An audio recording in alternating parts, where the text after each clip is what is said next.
Safira Amalia Makulau dengan NIM C20124172 dari program studi S1 Manajemen tahun 2024. Dan video ini saya buat untuk memenuhi tugas UTS dari mata kuliah Manajemen Strategi. Dan saya akan menjelaskan materi dari kelompok 1. Jadi, menurut saya, manajemen strategis itu bukan cuma sekedar proses pengambilan keputusan biasa, tapi lebih ke keputusan besar yang dampaknya itu jangka panjang.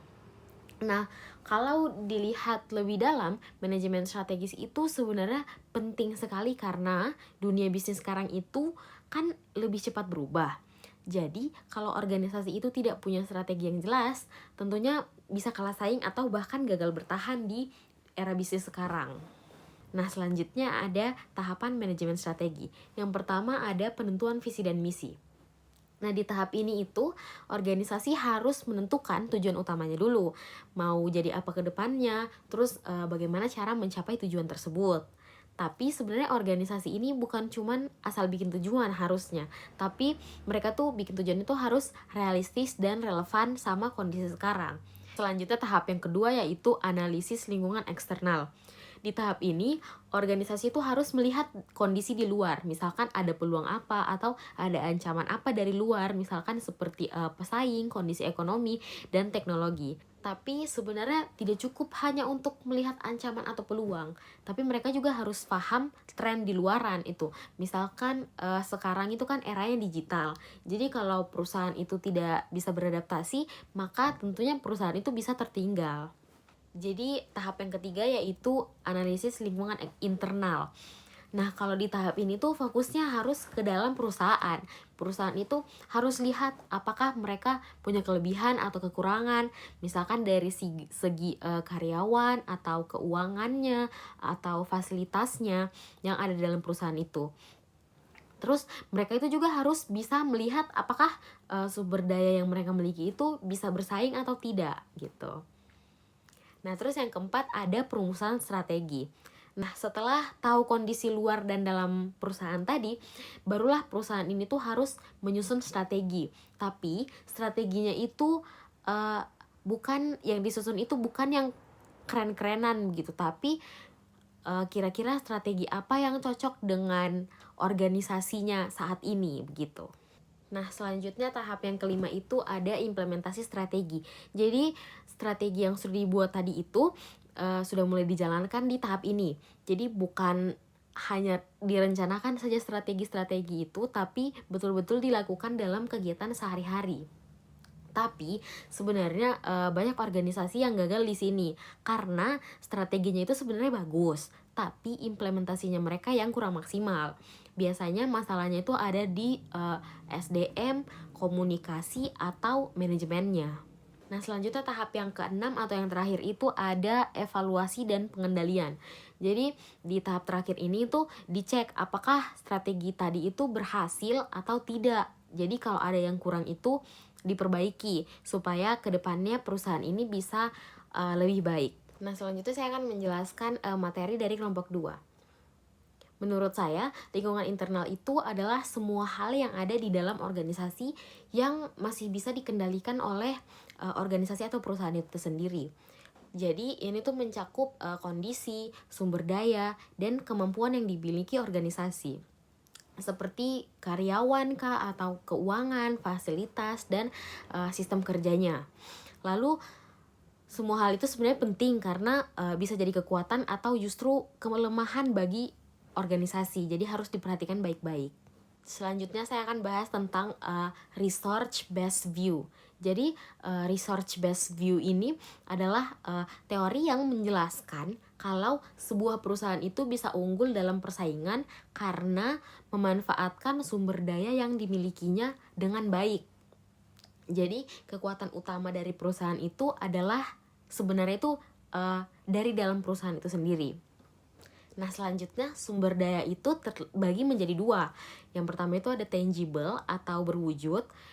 Tangible itu yang bisa dilihat lah, begitu, disentuh seperti mesin ataupun bangunan.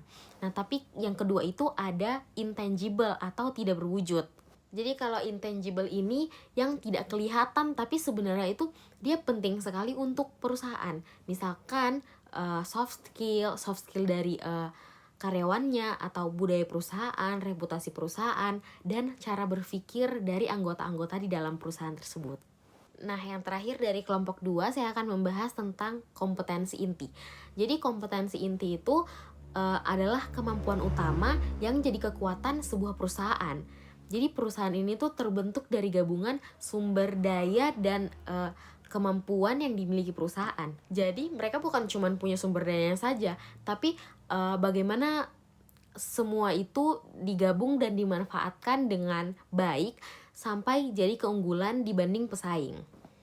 Nah, selanjutnya saya akan membahas materi dari kelompok 3.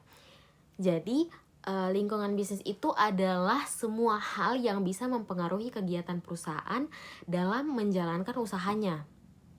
Jadi faktor-faktor ini tuh bisa datang dari dalam perusahaan seperti karyawan dan keuangan, maupun dari luar perusahaan juga bisa seperti pesaing, kondisi ekonomi, atau perkembangan teknologi. Jadi salah satu pendekatan yang lumayan sering digunakan pada analisis lingkungan eksternal itu disebut analisis PESTEL. Jadi yang pertama itu ada faktor politik. Faktor politik itu berkaitan dengan kebijakan pemerintah, of course. Misalkan aturan pajak, kebijakan ekspor impor, atau stabilitas politik yang bisa mempengaruhi bisnis. Lanjut, yang kedua itu ada faktor ekonomi. Jadi faktor ekonomi ini berhubungan dengan kondisi ekonomi seperti inflasi, suku bunga, terus nilai tukar. Nah, tapi kalau ekonomi bagus, tentunya bisnis ini juga bisa ikut berkembang. Nah, yang ketiga itu ada faktor sosial. Ini tuh tentang kebiasaan dan gaya hidup masyarakat. Misalkan tren, budaya, atau pola konsumsi yang bisa mempengaruhi permintaan produk. Yang keempat itu ada faktor teknologi. Faktor teknologi ini tentunya berkaitan dengan perkembangan teknologi. Misalkan penggunaan digital, automatisasi, atau inovasi baru yang bisa membantu atau malah jadi ancaman sebenarnya bagi bisnis. Jadi harus diperhatikan dengan teliti. Dan yang terakhir itu ada faktor lingkungan. Jadi faktor lingkungan ini tuh berkaitan dengan kondisi alam dan isu lingkungan seperti perubahan iklim atau aturan tentang ramah lingkungan yang mempengaruhi operasional perusahaan. Lalu ada faktor legal yang terakhir. Mohon maaf. Jadi faktor legal ini berhubungan dengan hukum dan peraturan yang berlaku seperti Undang-Undang Tenaga Kerja, izin usaha, dan aturan lainnya yang harus dipatuhi. Nah, selanjutnya saya akan menjelaskan materi dari kelompok 4. Jadi, visi itu adalah gambaran atau keinginan tentang kondisi masa depan yang ingin dicapai oleh individu atau organisasi. Nah, sedangkan misi itu adalah langkah-langkah nyata yang dilakukan untuk mewujudkan visi. Jadi, misi itu berisi usaha dan cara yang disusun secara sistematis supaya tujuan besar atau visi itu bisa tercapai. Selain itu, misi ini juga bisa jadi pedoman dalam menjalankan kegiatan organisasi dari awal sampai tujuan itu tercapai. Nah, selanjutnya saya akan membahas tentang jenis-jenis organisasi beserta karakteristiknya. Yang pertama ada berdasarkan hubungan.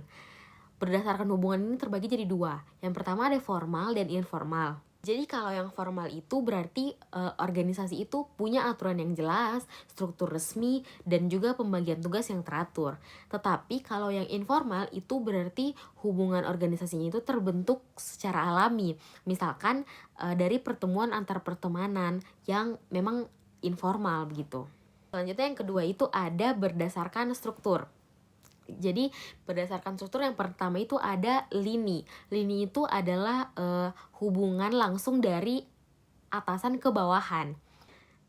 Nah, selanjutnya ada staff. Jadi staff itu berarti ada bagian yang membantu manajemennya sebagai pendukung. Yang ketiga ada fungsional, dibagi berdasarkan keahlian. Misalkan ada bagian keuangan, ada bagian pemasaran, dan lain-lain. Lalu yang terakhir itu ada matriks. Jadi matriks ini berarti gabungan beberapa struktur. Jadi karyawan itu bisa jadi punya lebih dari satu atasan. Lalu yang ketiga itu ada berdasarkan tujuan. Jadi berdasarkan tujuan ini ada profit dan non-profit. Kalau yang profit itu berarti dia bertujuan untuk mencari keuntungan. Tapi kalau yang non-profit itu dia tidak mencari keuntungan, melainkan dia lebih bertujuan untuk sosial. Lalu yang keempat ada berdasarkan ukuran. Jadi ada kecil, menengah, dan besar. Kalau kecil itu berarti jumlah karyawan dan modalnya itu sedikit. Nah kalau yang menengah itu lebih berkembang lah dari yang kecil, di tengah-tengah. Tapi kalau yang besar berarti dia perusahaannya berskala besar, terus karyawan itu banyak, dan sistem dalam perusahaannya itu juga lebih kompleks. Lalu yang kelima ada berdasarkan bentuk hukum. Ada yang perseorangan, kemitraan, korporasi, dan juga koperasi. Kalau perseorangan itu berarti dia dimiliki oleh hanya satu orang. Kalau kemitraan itu berarti dia dimiliki oleh beberapa orang. Sedangkan kalau korporasi itu berarti badan usaha besar yang punya status hukum sendiri. Dan kalau yang terakhir, koperasi itu berarti dia dimiliki dan dijalankan oleh anggota untuk kepentingan bersama. Selanjutnya saya akan menjelaskan materi dari kelompok 5. Jadi, ada beberapa hal penting yang menentukan keberhasilan suatu organisasi atau perusahaan. Yang pertama itu ada inovasi. Jadi, perusahaan itu harus terus menciptakan hal baru, baik produk, layanan, atau cara kerja, supaya bisa lebih baik dari pesaingnya.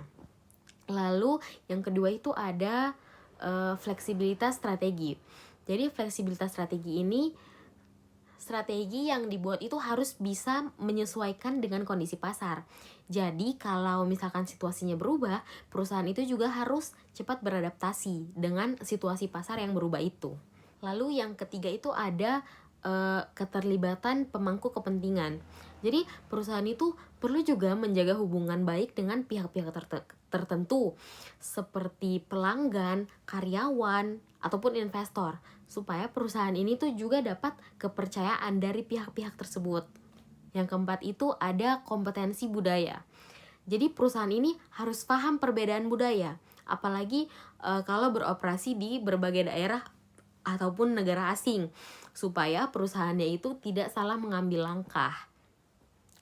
Lalu yang kelima itu ada praktik berkelanjutan. Jadi perusahaan itu juga sebenarnya harus memperhatikan lingkungan dan sosialnya. Jadi bukan hanya keuntungan saja yang mereka kejar, tapi supaya mereka itu bisa bertahan dalam jangka panjang. Nah, dan yang terakhir saya akan menjelaskan materi dari kelompok 6.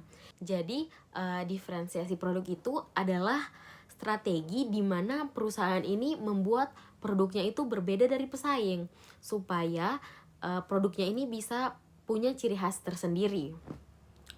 Nah, perbedaan ini harus punya nilai juga. Jadi, bukan cuman sekedar beda saja, tapi memang ada keunggulan yang bikin konsumen ini lebih tertarik untuk membeli si produknya ini. Lalu saya akan menjelaskan tentang fungsi diferensiasi produk. Yang pertama itu ada menciptakan keunggulan bersaing. Jadi produk dari perusahaan ini tuh harus punya kelebihan juga. Jadi produknya itu bisa lebih unggul daripada pesaing. Lalu yang kedua ada meningkatkan nilai produk di mata konsumen. Jadi supaya konsumen ini merasa kalau produksi perusahaan ini tuh lebih berkualitas atau lebih menarik daripada produk dari pesaing. Jadi mereka lebih tertarik untuk membeli produk dari si perusahaan kita ini. Lalu yang ketiga itu ada membangun posisi produk yang jelas di pasar. Jadi produk ini juga selain berbeda, tapi selain unik juga harus punya identitas juga. Jadi produknya kita ini lebih mudah lah dikenali oleh konsumen yang ingin membeli.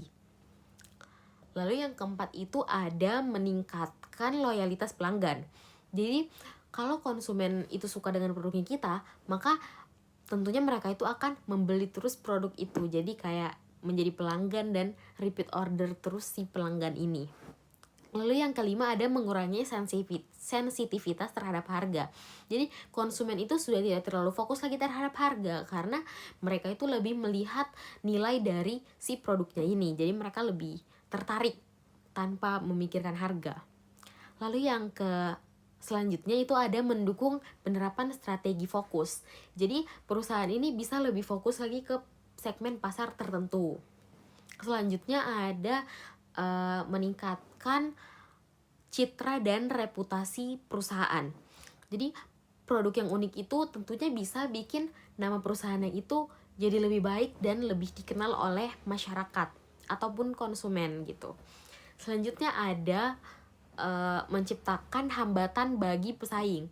Jadi pesaing ini jadi lebih sulit untuk meniru atau menyaingi produk tersebut karena produk kita ini sudah dibuat sebeda mungkin lah dari produknya mereka, produk pesaing. Selanjutnya saya akan menjelaskan tentang strategi cost leadership. Jadi strategi cost leadership ini adalah cara perusahaan untuk jadi yang paling unggul dari segi biaya gitu. Jadi perusahaan itu berusaha untuk menekan biaya operasionalnya serendah mungkin dibanding pesaing gitu.